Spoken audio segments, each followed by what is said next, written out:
ሰላም ጤና ይስጥልን ክቡራትና ክቡራን የአዲስ ምንጭ ቤተሰቦች እንዴት ውላችኋል? ዕለቱ ግንቦት 16 ቀን 2018 ነው። ይህ በመምህር ታዬ ቦጋለ የተዘጋጀ በአዲስ ምንጭ ሚዲያ ላይ በየዕለቱ የሚቀርብ መራር እውነቶች በተጨባጭ እውነት የሚገለጡበት እቅጭ ቅጯን የተሰኘ መርሃ ግብር ነው። በዛሬው መርሃ ግብር ቲክቶከሮቹ ወደ ኢትዮጵያ የሚመጡት ለምንድን ነው በሚል ርዕስ መምህር ታዬ ቦጋለ ጉዳዩን ሰፋ አድርገው ቀጣዩን ትንታኔ ያቀርቡልናል። ክቡራትና ክቡራን እንደተለመደው ላይክና ሼር በማድረግ እንዲሁም ገንቢ አስተያየቶቻችሁን በማጋራት እስከ መርሃ ግብራችን ፍጻሜ አብራችሁ እንድትቆዩ በአክብሮት እንጠይቃለን። ሰላም ጤና ይስጥልኝ ለአዲስ ምንጭ ሚዲያ ቤተሰቦችና ይህንን ቪዲዮ ለምትመለከቱ በሙሉ ሰላም ይሁን። በቅድሚያ በአዲስ ምንጭ ሚዲያ በየዕለቱ ለተወሰኑ ደቂቃዎች መልእክት እንዳስተላለፍ የፈቀደልኝን የሚዲያውን ባለቤት ዋና አዘጋጅና ፖለቲከኛ አክቲቪስት የመከላከያ ክብረ አባል እንዲሁም ደግሞ በተለያዩ ጊዜያት መስዋዕትነት የከፈለ በጋዜጠኝነቱም በዓለም አቀፍ ደረጃ ሽልማቶችን ያገኘው የጋዜጠኛ ውብሸት ታዬ በጣም ላመሰግን እወዳለሁ። ከዚህ በማስከተል እንግዲህ በየዕለቱ በኢትዮጵያ በሚነሱ አጀንዳዎች ላይ ምን አይነት ብሔራዊ ውይይት ቢደረግ፣ በምን አይነት መንገድ ወደ ብሔራዊ እርቅ ብንመጣ፣ እዛው ሳለ ወደ ብሔራዊ መግባባት በየጊዜው ልንሄድ እንችላለን የሚለውን ነገር ታሳቢ እናደርጋለን። በኢትዮጵያ ውስጥ ሁለት አይነት ኃይሎች አሉ። አንደኛው ኃይል የስልጣን ቀቢጸ ተስፋ የሚያናውዘው ዜግነቱን የቀየረ ከ1960ዎቹ ጀምሮ ባሉ ፖለቲከኞች የሚዘወር ራሳቸው ላይ ያላቸውን የስብዕና መጠልሸት ለማስተካከል እንዲሁም ደግሞ መልሰው ወደ ስልጣን የመምጣትና ያንን ታሪካቸውን የጎደፈ ታሪካቸውን በሌላ የጎደፈ ታሪክ ለማርከስ የሚፈልጉ ኃይሎች አሉ። በሌላ በኩል ደግሞ በሀገራችን እየመጣ ያለውን አዎንታዊ ለውጥ በመደገፍ ስህተት የሆኑትን ነገሮች ደግሞ በማሳየት እንደ ቲንክ ታንክ ቡድኖች ከዛ በኋላ ሀገራችን የጀመረችውን ፈጣን የሆነ የተምሳሌትነት ጉዞ ወደ ላቀ ደረጃ እንድታሸጋግር የሚደረጉ ጥረቶች አሉ። ይህን እንደ መግቢያ ካልኩ በኋላ የዛሬው ርዕስ የሚሆነው ብዙ አክቲቪስቶች ወደ ኢትዮጵያ እየመጡ ነው። ቲክቶከሮች ሊሆኑ ይችላሉ፣ ብሎገሮች ሊሆኑ ይችላሉ፣ የሶሻል ሚዲያ በተለያየ ፕላትፎርም በፌስቡክ በዩቲዩብ ተጽዕኖ የፈጠሩ ሊሆኑ ይችላሉ፣ እየመጡ ነው እና ይህን አስከትሎ ኢትዮጵያ የገጽታ ቅብ ለመገንባት የገጽታ ግንባታዋን ለማስተካከል ነው እነዚህን ሰዎች የምትጋብዛቸው እና መጋበዛቸው አስፈላጊነት የለውም የሚሉ አሉ። እዛው ጋር ደግሞ እዛው ሳለ ከተጋበዙስ ለምንድን ነው የሀገራችንን ችግር የማይመለከቱት የሚሉ ደግሞ እዛው ጋር ተያይዘው የሚነሱ ሀሳቦች አሉ። እነዚህን ሀሳቦች በትክክለኛው መንገድ ለማድረግ ምንድን ነው የሚያስፈልገው? በጥበብ በእውቀት በእውነት ከጥላቻ ነፃ ሆኖ መወያየትን ይጠይቃል።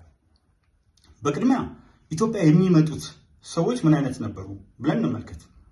እንደምታውቁት የኦስትሪያው የፊልም አክተር ወይም ደግሞ አክተር በተለያየ አክቲንግ የሚታወቀው ሜንሽን ፎር ሜንሽን የመረጠው ካል ቦንዝ ይመስለኛል፣ እሱ አለ። በሌላ በኩል ደግሞ ቦብ ጊዶልፍ ላይቭ ኤድ ኮንሰርት አዘጋጅቶ የኢትዮጵያን ድርቅ በማሳየት ይህ ሰውነታቸው ወደ ውስጥ የገባ የተጣበቁ ሰዎች፣ እናት ሞታ አስከሬናዋን ለመጥባት የሚታገሉ መንታ ልጆች፣ በየቦታው ረግፈው አጠገባቸው አሞራ አሰፍስፎ ሊበላቸው የተዘጋጁ የደከሙ ሰውነቶች በማሳየት ኦክስፎርድ ዲክሽነሪ ላይ የተጠቀሰውን የኢትዮጵያ ፋሚን ተብሎ ረሃብ ተብሎ ኤግዛምፕል ኢትዮጵያ ተብሎ የተጠቀሰበት ሁኔታ ለማሳየት ከዛ በኋላ የእርዳታ ድርጅቶችን በመክፈት በአንድ በኩል የራሳቸውን ኑሮ ለማሻሻል፣ በሌላ በኩል ደግሞ ሰብአዊነትን አያይዘው የሚመጡ ሰዎች ነበሩ። ስለዚህ ያ ነበረ ኢትዮጵያ ስለረጅም ጊዜ የሚታወቀው። ኢትዮጵያ የሚመጡ ሰዎች ለእርዳታ ለድጋፍ ሀገርን ለማየት ነበር። ሌላ ቀርቶ ገጽታችን በጣም የሚያስጠላ ስለነበር የውጭ መሪዎች ሲመጡ በግርማዊ ቀዳማዊ አፄ ኃይለ ሥላሴ ጊዜ የአዲስ አበባ ለማኞች በሙሉ ተሰብስበው ሾላ ኮንሰንትሬሽን ካምፕ ውስጥ ይቀመጡ ነበር። ሾላ የማጎሪያ ካምፕ ውስጥ ድሃ እንዳይታይ፣ ለማኝ መንገድ ላይ እንዳይታይ፣ ኢትዮጵያ የዳቦ ቅርጫት እንድትባል እዚህ ጋር 66 በድርቅ ሰው የሞተ እዛ ጋር ስንዴ ይላካል፣ 77 በድርቅ ሰው የሞተ እዛ ጋር ይላካል። የተለያዩ በዓላት ይከበራሉ፣ እዚህ ጋር ሰው እየረገፈ የተለመደው ያን አይነት ሁኔታ ነው ኢትዮጵያ ውስጥ። አሁን ሲመጡ ለምንድን ነው መልካም ነገር የሚያሳዩት? እንግዲያው የእናንተን ኢትዮጵያ 4 ኪሎን የቀድሞውን ካሳንቺስ የቀድሞውን ፒያሳ ያሳዩ? የጠወለጉ የከሱ ፊቶች ያሳዩ? ወይስ የኢትዮጵያን ገጽታ ሊያሻሽሉ የሚችሉ ነገሮች ያደርጉ የሚለው ነገር አንድ ነው። የመጀመሪያው በጣም የሚገርመኝ ነገር ምን ይታይ ነው። የምትሉት ችግር፣ ረሃብ፣ መከራ፣ ያቆያችሁትን የዘመናት ስቃይ እሱን እንዲመለከቱ ነው የሚፈለገው ወይስ የኢትዮጵያን የገጽታ ግንባታ በማሳደግ ቱሪዝምን እንዲሻሻል? አሁን እነዚህ ሰዎች ሲመጡ በነገራችን ላይ አንድ ቀደም ብዬ ማንሳት የምፈልገው ለምንድን ነው በአንድ አጀንዳ ሌላውን ትልቁን ምስል ለመሸፈን የምትሞክሩት? ኢትዮጵያ ውስጥ የተባበሩት መንግስታት ድርጅት ዋና ጸሐፊ አንቶኒዮ ጉተሬስ ቢያንስ በአመት አንድ ጊዜ እመጣለሁ። ቢያንስ ነው ያሉት፣ ቢያንስ በአመት አንድ ጊዜ። ኢትዮጵያ በመጣሁበት ጊዜ ሁሉ በብርሃን ፍጥነት እያደገች ነው አሉ። አስቡት፣ ይሄ በመጀመሪያ 5 ዓመት የምርጫ ዘመን ነው። በጣም አስቸጋሪ ሆነ። አንድ በኩል በጦርነት ህወሓት ያንን ያህል ኢኮኖሚ ያወደመችበትና ፊታችንን ከልማት በአብዛኛው ወደ ጦርነት እንድናዞር ያስገደደችበት የሀገር ህልውናን የማዳን ሁኔታ በነበረበት፣ በሌላ በኩል ሸኔና የተለያዩ አካላት በሚፈናጀሩበት ሁኔታ ነበረ ይሄ ለውጥ የመጣው። እንግዲህ በዚህ ውስጥ ሆነን እሳቸው በብርሃን ፍጥነት ሲሉ፣ ሁለት ደግሞ ብሪታንያ የሚኖሩ የዩናይትድ ኪንግደም ዜጎች አንዱ 50 ዓመት ሙሉ የዩኒቨርሲቲ ቻንስለር የዩኒቨርሲቲ ፕሬዚዳንት ማለት ነው ቻንስለር ሆነው ያገለገሉ፣ ሌላ ተጨማሪ ዶክተር፣ ከዚህ ውጭ አንድ ኢትዮጵያዊ እዛው ዩኬ የተማረ ዶክተር ይዘው ዘ ሪሜኪንግ ኦፍ አዲስ አበባ አዲስን እንደ አዲስ የሚል መጽሐፍ በጻፉበት፣ የፈረንሳይ ጠቅላይ ሚኒስትር፣ የጣሊያን ጠቅላይ ሚኒስትር፣ የህንድ ጠቅላይ ሚኒስትር፣ የቱርክ ፕሬዚደንት፣ የተለያዩ የአፍሪካ ሀገሮች ፕሬዚደንቶች በሚመጡበትና በአመት አሁን እንኳን በ9 ወር ውስጥ አሁን ዘንድሮ በያዝ ነው በ9 ወር ውስጥ 200 ዓለም አቀፍ ጉባኤ ተካሂደዋል።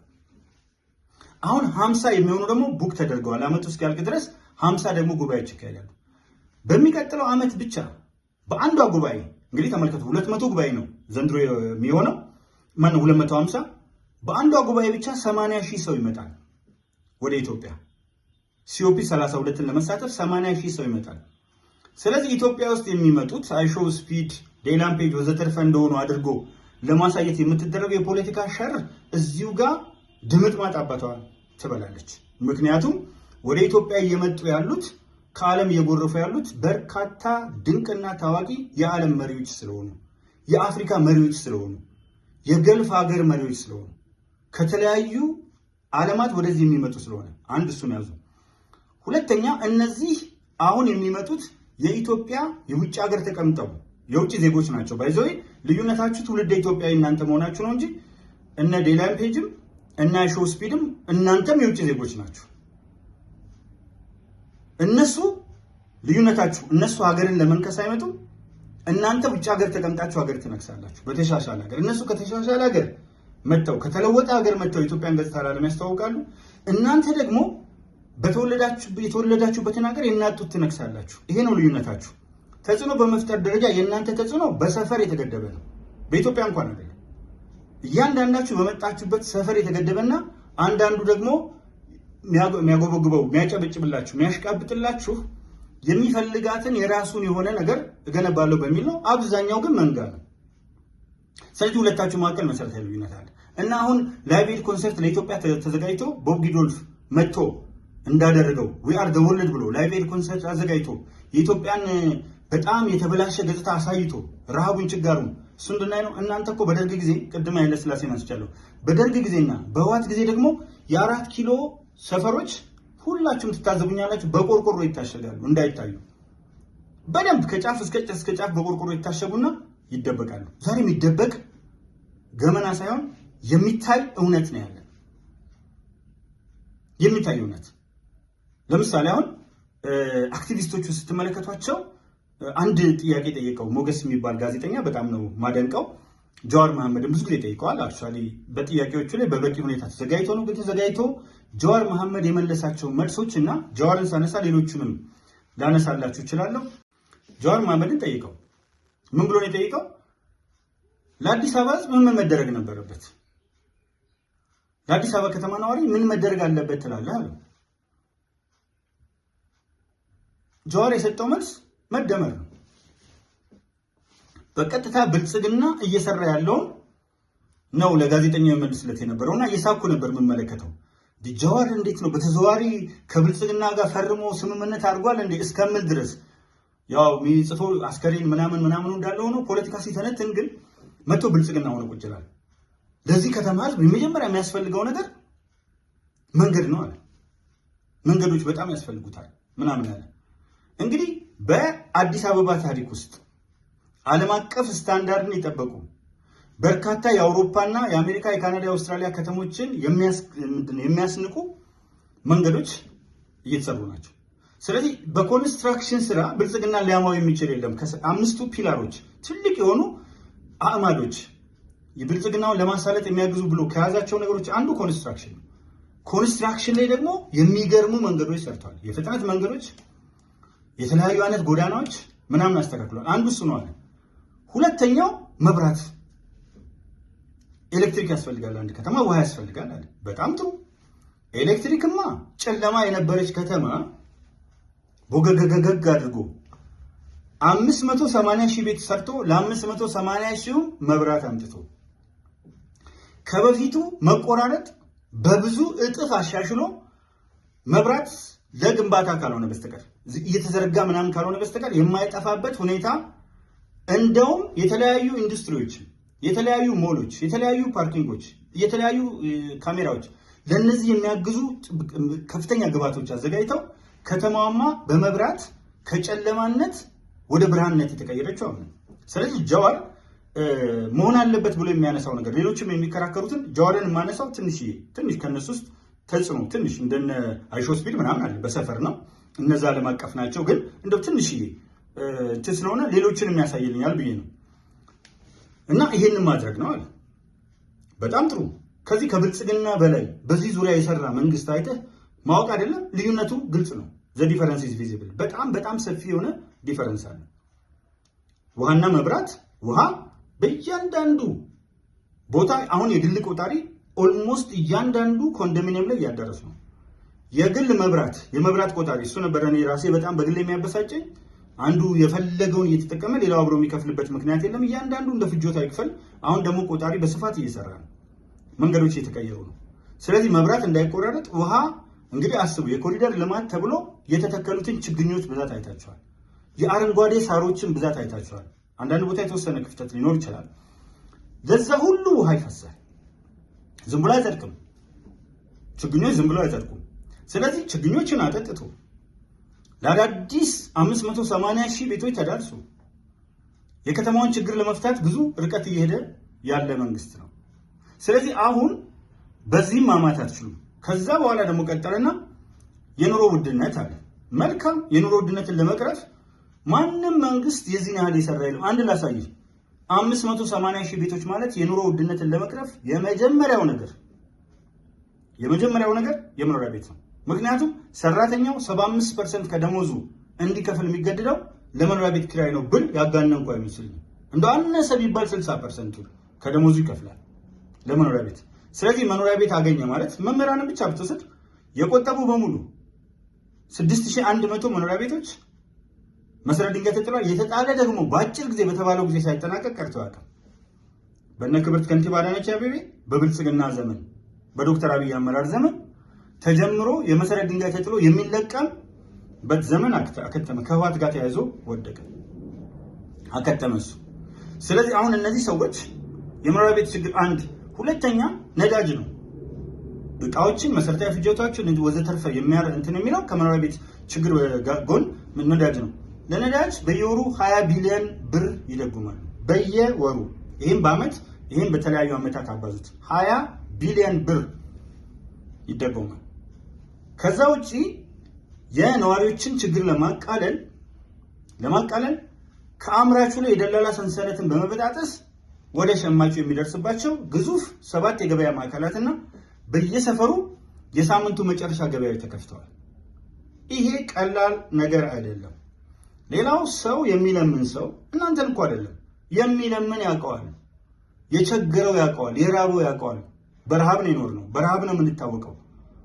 እንደው የተለየ ሀገር ውስጥ ብልጽግና መጥቶ የገባ አስመሰላችሁት። ከሌላ ፕላኔት ላይ መጥቶ የተለየ ሀገር ውስጥ እናንተ ቤተ መንግስት ይሸጥ ስትሉ፣ አረ ቤተ መንግስት አይደለም፣ መጀመሪያ ነገርን አዳምጦ እህልን አላምጦ ነው። አንድ ከመናገራችሁ በፊት ፖለቲከኞች ናችሁን 10 ይለኩ። ቤተ መንግስት ሳይሆን ሳተላይት ሲቲ ነው። ቤተ መንግስት ደግሞ ሆቴል አይደረግም፣ አይሸጥም። የተለያዩ ቤተመንግስቶች አሉ።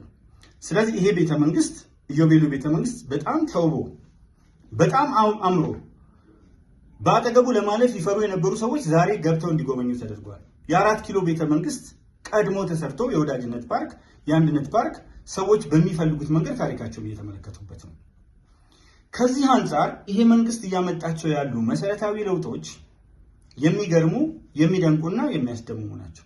ስለዚህ እናንተ በምታነሱት ጥያቄ አሁን ብልጭልጭ የምትሉት ከተማ 30 የጤና ተቋማት በ5 ዓመት በአንድ የምርጫ ዘመን የተገነቡበት ዘመን ካለን ይቀጣሉ። 30 የጤና ተቋማት ሪፈራል ሆስፒታልን ጨምሮ 32 የፖሊስ ጣቢያዎች በአንድ ዓመት ስማርት ፖሊስ ጣቢያን ጨምሮ 1000 የመማሪያ ክፍሎች በአንድ ዓመት 19000 ፕሮጀክቶች በአንድ ዓመት።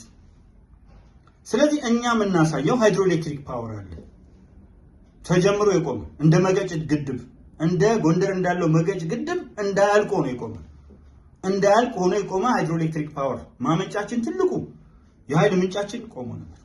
ስለዚህ እነዚህ ሰዎችን የመጡ ሲያሳዩ እንግዲህ ይሄ 80,000 የሚመጣ ሲኦፒ 32 እስካሁን ለ200,000 ጉባኤዎች የመጣ በዓለም አቀፍ ደረጃ ተጽዕኖ እየፈጠሩ ያሉት የአይኤምኤፍ ማኔጂንግ ዳይሬክተር መጥተው ያሉት ነገር ከዛ በፊት ሪፖርት አወጡ። ኢትዮጵያ በዚህ ዓመት 9.2% ኢኮኖሚያዊ እድገት ታመጣለች። ምን ታድርግ? ከዚህ በላይ ምን ታድርግ? ይህን ያመጣቸውን ኢኮኖሚያዊ እድገት ደግሞ እነዚህ ኮንስትራክሽኖች ሲከፈቱ፣ ሲሰሩ፣ ቱሪዝም ሲሰራ፣ ማዕድን ሲሰራ፣ አቪዬሽን ሲያድግ፣ የተለያዩ ትልልቅ ስራዎች ሲሰሩ እኮ ቋሚና ጊዜያዊ የስራ ዕድል እየፈጠሩ ሰዎችን እያበሉ ነው። የሰዎችን መሰረታዊ ችግር ለማቃለል ገላንጉራ ኢንዱስትሪ ፓርክ ብቻ 20,000 ሰራተኞችን ይቀጥራል። በአንድ በኩል ሰራተኞችን እየቆጠሩ የስራ አጥነትን ችግር እየቀረፉ ይሄ ነው እኮ የሚታየው። የውጭ ሰዎች ሲመጡ እኮ የሚያሳዩት ይሄ ነው። ቋሚና ጊዜያዊ የስራ ዕድል መፍጠር ማለት የሚበሉ በርካታ ሰዎች መፍጠር ማለት ነው። ስለሚበሉ እኮ ነው እየሰሩ ያሉት። ስለሚጠቀሙ ነው። ለምን ቁጭ አላሉ? መስራት ስለቻሉ ነው። መኖር ስለቻሉ ነው። እየሞቱ አይደለም። እየሞትንማ ኖረናል። በዱላ እየተቀጠቀጥን በተለያየ መንገድ እየተሰቃየን ሐሳብ እንዳንሰጥ እየተከለከልንማ ቆይተናል። ኢትዮጵያውያን እንደ ኢትዮጵያውያን ነው የምናገረው፣ እንደ ግሌ ብቻ አይደለም። ስለዚህ ይሄ መንግስት እያደረጋቸው ያሉትን ስራዎች እያሳዩ ነው። እናንተ የጠለሸንትን የእርስ በርስ ጦርነት መዓት በየኤምባሲው በራፍ እየዞራችሁ ኢትዮጵያ ላይ እንደዚህ አድርጉልን። የትኛውን መንግስት ነው የምትቀበሉት? ኃይለሥላሴ ላይ አንቋረራችሁ እሺ ወደቁ። ጥሩ ፊውዳላዊ ስርዓት በራሱ ጊዜ በመላው ዓለም እየከሰመ ስለነበር መቀጠል የሚችልበት ሁኔታ አልነበረም። ነባራዊው ኦብጀክቲቭ ሪያሊቲ ወይም ኤግዚስቲንግ ሲቹዌሽን የሚፈቅድለትም አልነበረም። ወደቀ። ደርግ መጣ። ደርግ አምባገነን ነበር፣ በራሱ የሚወድቅበት ነበር። ግን እንትናል። ከዛ ህወሓት መጣ፣ ያለማቋረጥ ጨዋታ ነበር። ስለዚህ አሁን ይሄ መንግስት የተረከበው ምን አይነት ሀገር ነው ስትሉ እነዚህ የተለያዩ መንግስታት ብሽቅጥቅጥ ያደረጓት ለ800 ዓመት ያልነበረች ሀገር። እናንተ የምትፈልጉት ችግሩን ለማን ያሳይ? እርዳታ እኮ አይደለም የሚመጡት። አይሾ ስፒድ እርዳታ ለማሰባሰብ አይደለም የሚመጣው። የኢትዮጵያን ገጽታ እኛ አሁን እርዳታ ማሰባሰብ አይደለም ትልቁ ነገራችን። የኢትዮጵያን ገጽታ ለዓለም አስተዋውቆ ትልቁን አንዱን መንግስት ያተኮረበትን ቦታ ቱሪዝም እንዲያድግ ነው። የቱሪዝም እድገት የሚያመጣውን ነገር ያው ማየት ነው። ጉግል ስላለ ጉግል አፕ፣ ሌላውን ተውት። አይቲ ቻት ጂፒቲ ምናምን ተውትና በጉግል አፕ ብቻ ብትጠቀሙ ቱሪዝም ለአንድ ሀገር የሚያመጣውን እድገት ማየት ትችላላችሁ። ምን ያህል የስራ ዕድል እንደሚፈጥር፣ ምን ያህል ኢኮኖሚውን እንደሚያነቃንቅ፣ በርካታ ዶላሮች፣ በርካታ ዩሮዎች፣ በርካታ የተለያዩ ዓለም ከረንሲዎች ኢትዮጵያ ውስጥ እየመጡ እንደሚፈሱ፣ እነዚህ የሚፈጥሩት የሚሸፍኑትን ቀዳዳ መናገር አይቻልም። አንዱ ቱሪዝም ነው። ሁለተኛው ኢንቨስተሮች። ተመልከቱ፣ 2.6 ቢሊዮን ነበር መንግስት ያቀደው። ኢንቨስተሮችን ጠርተን እንደ 2.6 ቢሊዮን ዶላር ገደማ ኢንቨስት ቢያደርጓል 13.1 ቢሊዮን ከቅዱ ብዙ እጥፍ ተስማምተው ኢንቨስትመንት ፈርሞ ሄዱ። ስለዚህ የምንፈልገው በጣም በርካታ ኢንቨስተሮች ሴኪዩር ሆነው ሴኩሪቲ ተሰምቷቸው በፈለጉበት ቦታ ዓለም አቀፍ ተጽዕኖ ፈጣሪዎች እየሄዱ የከተሞችን እንቅስቃሴ ፍሰቱን ምኑን ተጨማሪ ኃይል ተጨማሪ ሰው እንዲያዩ ዕድል ይፈጥራል። የኢትዮጵያ ገጽታማ ወደዳችሁም ጠላችሁም በዓለም ላይ ወጥቷል። ብሪክስ ውስጥ እኮ ገብታለች። ብሪክስን የሚያክል የግዙፍ ተጽዕኖ ፈጣሪዎች እንግዲህ ብራዚልን የሚያክል ላቲን አሜሪካ ውስጥ አሳዩን በኢኮኖሚ፣ ረሽያን የሚያክል በስፔስ ቴክኖሎጂ እና በመሳሪያ እንትን ያሉ ብዙ ሀገሮች ያሳዩ። ከ3 በላይ አጠቅስም። ወደ ሩሲያ የሚቀራረብ ሀገር ብራዚል፣ ረሽያ፣ ኢንዲያ ናት። ኢንዲያ እስከ 7ኛ በላይ አትሄድም በኢኮኖሚ እድገት። ማን ነው በአጠቃላይ ያላት ኢኮኖሚ ግዙፍ ሀገር ናት። ኢትዮጵያ ውስጥ በጣም ኢንቨስት የምታደርግ ናት። ብዙ አለ። በጣም አቅም ያላት ናት። ከዓለም አንደኛውን የህዝብ ቁጥር ያዘች ናት። ሰፊ ማርኬት ናት። ብራዚል፣ ረሽያ፣ ኢንዲያ፣ ቻይና 2ኛዋ ግዙፍ ኢኮኖሚ ናት። መከላከያዋንም ምኑንም እያያችሁት ነው። የመጨረሻው ሳውዝ አፍሪካ ነው። ከአፍሪካ አሁንም እስከ 3 ካሉ ሀብታም ሀገሮች መካከል ነው። የሳውዝ አፍሪካው ፕሬዚዳንትም ኢንቨስት ማድረግ ኢትዮጵያ ውስጥ በጣም አዋጭ ነው ብሏል። ከዚህ አንጻር አሁን ምንድን ነው የሆነ ያለው ነገር? አሁን እነዚህ ሰዎች ሲመጡ የሚመጡበትና ምን እናሳያቸው? ቱሪዝምን ማያሳድግ ነገር የተጎሳቆለ አካባቢ እናሳያቸው። ምን እንዲያደርጉልን? ለልመና የልመና ሜንታሊቲ ለልመና እናዘጋጃቸው እነዚህ ሰዎች? ወይስ ሄደን እዛ ጋር ጃውሳው ጫካ ውስጥ ሸኔ ጫካ ውስጥ ህወሓት እዛ ትግራይ ክልል ላይ ክልሉን ሆነ ብሎ በቅድ እየገደለ የሻዕቢያ ዳይነስቲ በቅድ እየገደለ ያለበት ሁኔታ እናሳያቸው? ከዛ በኋላ ኢንቨስትመንት ይቅር፣ ቱሪዝም ይቅር፣ ከነዚህ በምናገኘው ነገር የምናመጣቸው ኮንስትራክሽን ይቅር። አሊጎ ዳንጎቴ መጥቶ ኢትዮጵያ ውስጥ የ2.5 ቢሊዮን ዶላር የማዳበሪያ ፋብሪካ የከፈተው እኮ ሰላም እንዳለ ሶማሌ ክልል ስለሚያውቀው። ሶማሌ ክልል ኢንቨስት ማድረግ በጣም ያስፈራ ነበር። በአብዲ ኢሌ ዘመን፣ በህወሓት ዘመን ሶማሌ ክልል ውስጥ ኢንቨስት ማድረግ በጣም የሚያስፈራ ነበር። ኦጋዴን ብሔራዊ ነፃ አውጪ ግንባር ሰፊ ትግል ያደርግ ነበር። ከኦነግም ከህወሓትም በፊት የተፈጠረ ነው። በጣም የሚያስፈራ ቦታ ነበር። ዛሬ ግን የነዳጅ ፋብሪካ፣ የማዳበሪያ ፋብሪካ፣ የተለያዩ አይነት ገጸ በረከቶች የሚወጡበት፣ ክልሉ ደግሞ የአርብቶ አደሩ ህይወት ወደ አርሶ አደርነት እንደውም እዛው ሳለ በከፍተኛ ደረጃ የሚያድግበት የሶማሌ ክልል ኢትዮጵያን አብሮ መርቶ ኢንተግሬት እንዳደረገ የሚያውቅበት ብዙ ተጽዕኖ ነበር። የ5 ስታር ሶማሊያ ስሜት ወዘተርፈ ነበር። የኦጋዴን ብሔራዊ ነፃ አውጪ ግንባር የሚታገልበት ነፃ የመውጣት ከኢትዮጵያ የመነጠር ፍላጎት ነበር። ይህንን ያስቀረኮ ነው መንግስት። ህወሓት በእቅድ ብሔረሰቦችን ከፋፍሎ ይችል ነበር። የብሔረሰቦችን ጥያቄ እዛው ሳለ መልሶ ከዛ በኋላ ብሔረሰቦችን አፋቅሮ መሄድ ሲችል እንደ ቅኝ ገዢ የበተነውን ሀገር ኖ ከዚህ አስተሳሰብ እና አመለካከት ነፃ እንውጣ ብሎ ሶማሌ ዛሬ ኢትዮጵያ ውስጥ የመጀመሪያው ከፊት ለፊት ግንባር ቀደም የሚሰለፍ በሰላሙ ኮምፕሮማይዝ የሌለው አጠገቡ ያለው ሶማሊኛ ቋንቋ ተናጋሪ ሶማሊያ ውስጥ ያለው፣ ሶማሊላንድ ያለው፣ ፑንትላንድ ያለው፣ ጁባላንድ ያለው፣ በተለያዩ ላንዶች ውስጥ ያለው ሰላም አጥቶ ሲተራመስ፣ ሴቶቹ ሲደፈሩ፣ የውጭ ኃይሎች መፈንጫ ሲሆን፣ እድገት ቶታሊ ሳይኖር ሲቀር ይህንን ተመልክቷል። ስለዚህ አሁን ከዛ ወደዚህ እንኳን መጥቶ ሌላው ኃይል እንዲበጠብጠው እድል የማይሰጥ የብረት አጥር ሆኗል ለኢትዮጵያ ዳር ደንበር። ስለዚህ ሶማሌ ክልል ያለው ኢንቨስትመንት ይታያል። ጎበዝ በደንብ አድርጎ በደንብ አሳምሮ ይታያል። አሁን እነ አይሾ ስፒድ እነ ሌላም ፔጅ ሌሎችም መጥተው ሶማሌ ክልልን ሲያሳዩ መጀመሪያ ስለ ሶማሌ ክልል የነበረው ብዥታ ዓለም ይቀየራል። ሶማሌ ክልል ውስጥ ያለውን ሀብት ያውቀዋል። ይህን ሀብት በምን ደረጃ ስንፈልግ በሼር ከኢትዮጵያ መንግስት ጋር ስንፈልግ ደግሞ በሚፈቀድልን የግል ኢንቨስትመንት ዘርፍ ተሳትፈን እንዴት እናድርግ ይላል። ስለዚህ እነዚህ ሰዎች አለቆቻችሁ ናቸው። እናንተ ቲክቶከሮች ምናምን መጡ። እናንተ ምንድን ናችሁ? እዚህ ላይ በደንብ መነሳት ያለበት ቲክቶከሮች፣ ዩቲዩበሮች፣ ፌስቡከሮች መጡ ስትሉ እናንተ ምንድን ናችሁ? ቢያንስ ሙያችሁን አታከብሩ?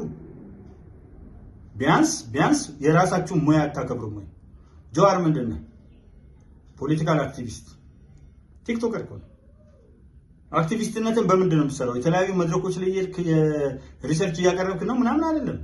ሞት በመደርደር ግጭት በመጥመቅ መንግስት የሰራቸው መልካም ስራዎች በማበላሸት ግለሰቦችን እየተከታተሉ ወሬ እያነፈነፉ እየለቀሙ ተጽፎ የተሰጠውን ኮታንኮት አድርጎ እዛ ጋር ኮፒ ፔስት በማድረግና የተላከልህን ሳታጣራ ፊልተር ሳታደርግ በቱሪናፋ እንትን በመልቀቅ ጀዋርን ያልኩት እነ ልደቱ እነ ምናምን ስለሚወክልልኝ ነው። እርግጥ ልዩነት አላቸው። እያንዳንዱ ፐርሰናሊ በተለያየ መንገድ ልናያቸው እንችላለን። እናንተ እኮ የምናውቃችሁ ለኢትዮጵያ ሕዝብ ከርስ ናችሁ፣ ኮርግማን ናችሁ። በምንም ታምር ብሌሲንግ አይደላችሁ፣ መባረክ አይደላችሁ። እናንተ ባላችሁበት ቦታ ግጭት አለ። እናንተ ባላችሁበት ቦታ ጥላቻ አለ። እናንተ በቆማችሁበት ስፍራ ላይ ሁሉ መለያየት አለ። የማያባራ ትርምስ አለ። እዚህ ጋር አንድ ላይ ተቃውሞ ወደ ትዕይንት ብላችሁ ትወጣላችሁ። እዛ ጋር ስትሄዱ ደግሞ ለየብቻችሁ አንዳችሁ ከሌላኛችሁ ጋር ሌላ። አሁን ለምሳሌ ጽምዶ ሰሞኑን ተቋቁሟል። እንደው አንድ ነገር ላሳያችሁ። ይሄ ጽምዶ ተቋቁሞ ውሎ ሳያድር የትግራይ ክልል ትምህርት ቢሮ አማርኛ ትምህርት የትም ቦታ እንደ አንድ ሰብጀክትም ትግራይ ውስጥ አይሰጥም የሚል ውሳኔ ወሰነ። መልካም ክልል ነው፣ ቋንቋውን የመወሰን መብት አለው። ግን ምንድነው ከዚህ በስተጀርባ ያለው ነገር? የትግራይ ልጆች በምንም ተአምር ከአንድ አቅጣጫ የሚፈስ መልእክት ካልሆነ በስተቀር በሌላው ከኢትዮጵያን ጋር እንዳይገናኙ፣ ከወንድሞቻቸው ጋር እንዳይሰናኙ፣ ከክልሉ ወጥተው የተለያየ ቦታ ላይ መስራት እንዲከብዳቸውና እንዲያስቸግራቸው ሁልጊዜ የራሳቸውን ቋንቋ ተናገር የሚችሉት አንድ ቋንቋ ነው። ሰው ደግሞ ወደዛ የሚሰበሰቡ ልክ ኢትዮጵያን ውጭ ሲሄዱ ከሌላው ጋር ለመቀላቀል ኢንተግሬት ለማድረግ ይቸገራሉ። ስለዚህ ዓለም አቀፍ ቋንቋ መልመድ አለብህ። ውጭ ለመኖር አረብ ሀገር ለመኖር አረብኛ፣ የተለያየ ሀገር እና ይህንን የከለከለ ተመልከቱ። እርስ በርሳቸው በወልቃይት፣ በጠገዴ፣ በሰቲት ሁመራ፣ በራያ እንዲህ የሚናከሱ ናቸው። ወይራስ ግን መጥተው ምን ያሳያቸዋል? አንድ ነን፣ ጽምዶ ነን። ማንሳት አለብን። እናንተ እሱ ላይ ናችሁ። እነዚህ ደግሞ ከውጭ የሚመጡት ሰዎች አንደኛ የሚጋብዛቸው መንግስት አለ። መንግስት ለምን ይጋብዛቸዋል? መንግስት እኮ ችግር የለበትም። የእንግዳ ችግር የለበትም። የተጽዕኖ ፈጣሪዎች ችግር የለበትም። ማን ነው ከአንቶኒዮ ጉተሬዝ የተባበሩት መንግስታት ድርጅት ዋና ጸሐፊ በላይ ተጽዕኖ መፍጠር እንችላለን? ስፒድ ኦፍ ላይት አሉ። በቃ የኢትዮጵያ እድገት በቂ ነው። ይሄ ብቻ እኮ በዓለም ውስጥ በስነ ስርዓት በሰፊው እንዲዳረስ ቪዲዮ መስራት በቃ አለቀ።